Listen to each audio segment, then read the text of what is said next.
Hi, this is AP Macroeconomics 2018 FRQ question number 3. Again, same 3 points. If you haven't tried this already, please do it on your own before watching this video. Number 2, if this explanation is unsatisfactory, please let me know and I can attempt to explain it in a different way. And 3, if you have any other questions you'd like me to explain, please let me know and I'm happy to do so. The first thing I would like to declare is that 3a is something of a unicorn. I don't have a unicorn, so I will use a raccoon.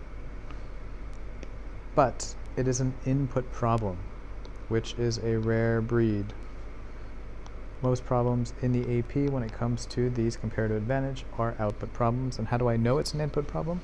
Because it really focuses on the amount of time it takes to produce one unit, a single unit of consumer or capital goods.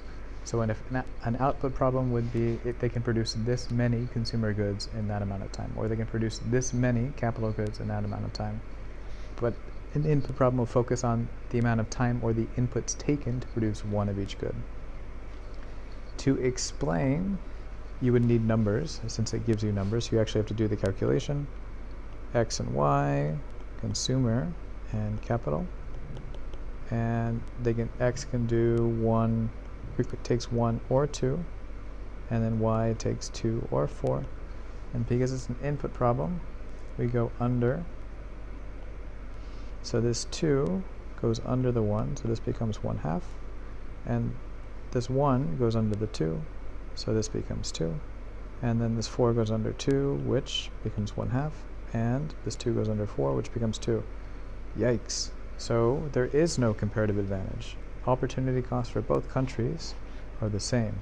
So Y still has an absolute advantage.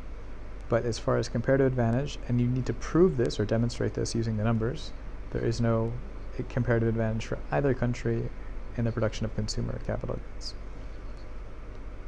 I would like to just emphasize here, please show your work, especially if it asks you to show your work. And then the last thing, question D, 3D. When you draw your diagram, it gives you indications of what goes where. Consumer goes here. Capital goes here. You have your PPC. And then point Z, since there is some unemployment, greater than we would assume the natural rate of unemployment, Z would be somewhere in here. Be careful about putting Z too close here. This is no good. That's a very deep depression. That would be inappropriate. And if there is, unless it's incredibly close to the natural rate of unemployment, which we would assume is probably 4 or 5%, try to avoid also going too close to the line. Not quite the middle, a little bit closer to the line, but make sure that you're not over or underdoing it.